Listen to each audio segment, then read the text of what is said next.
دا روډ ذمہواری چې کوم دا د حکومت وقت کار دا سکیورټي فورسز کار دا هغه حفاظت هغه په خپله کوي. اپریشن څه روان څه هغه په چا روان ده، هغه په هغه مظلومانو باندې روان ده چې په هغه کې کومې ګرفتارۍ شوي دي.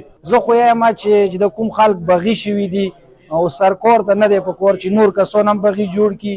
बगैर मुतासिरीन के इन मुतालिबात पर अमल दरामद नहीं किया.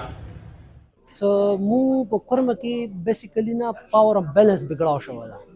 څو پورې څه پاور اف بیلنس دا برابر نه وي شوی د دواړو اقوام، نو هغه پورې امن ډېر مشکل ده.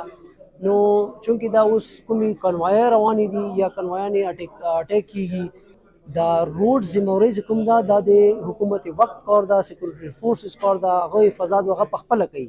او که بیا چېرته کې کنوایي چا اټیک کولې نو هغه د هغو کار یا هغو ګرفتارول یا هغو راټینګول دا د حکومت کار ده.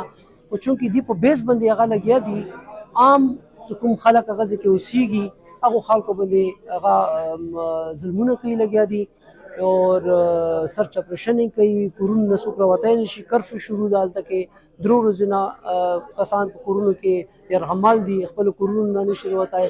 نو موږ دا مطالبه کوو چې دا اپریشن که بیا کوي خامخا د سیریس وي، حکومت وقت کا په واقعي په دې اپریشن کې سیریس وي، نو بیا چپرې نه واخله تر ترې منګل پورې په کار ده چې اپر کورم دا اپریشن وکړل شي، نو بیا کېدای شي امن طرف ته اول قدم وي.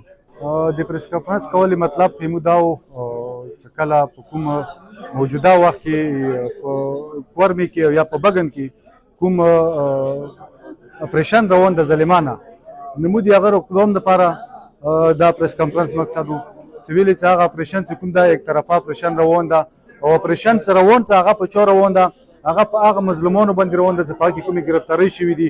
اوم ولس ورکې ګرفتار شو چې هغه کې بچي دي، نو هغو باندې چې کوم تشدد وشو نو موږ هغه په باره کې دا نن پریس کانفرنس و چې د هغو د روکثام وشي او د ظالمان حرکتونه د ظالمان اپریشن د حکومت نورې بند کړي. او بالکل ګرفتاري چې کومه شوې ده هغه کې اوم ولس ګرفتار ده، هغه کې دهشتګرد نشته او هغه کې هغه بچي ګرفتار دي چې هغه ټول د 15 سال نه کم عمر ولدي او بیا هغه باندې کوم تشدد شوی ده. هغه بچي اوس هم په مختلف هسپتالونو کې پراته دي او شدید زخمیان دي. نو موږ د حکومت نه بار بار دا مطالبه کوو چې د یک طرفه فیصلې د یک طرفه اپریشن او د ظالمانه کرویانې د نورې بند کړي. زه عبید رحمان تری منګل یعنی 37 کینډیډیټ وم. تیرې پیرې بیګانر دیری دیوی خبرې نه خبر شوي چې یاره په بګن کې په چارخیلو کې په ډاټ کمر کې او سرچ اپریشن شروع دی.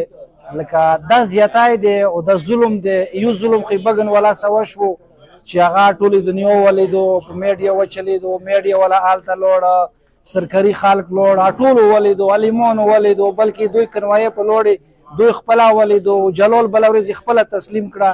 کچېرې دا غلطي موږ نه وای کړې 12 اکتوبر والا، نو دا وروستی معاملې نه کېدې. زه خو یم چې د کوم خلک بغي شوي دي او سرکار ته نه دی په کور چې نور کسان هم بغي جوړ کړي.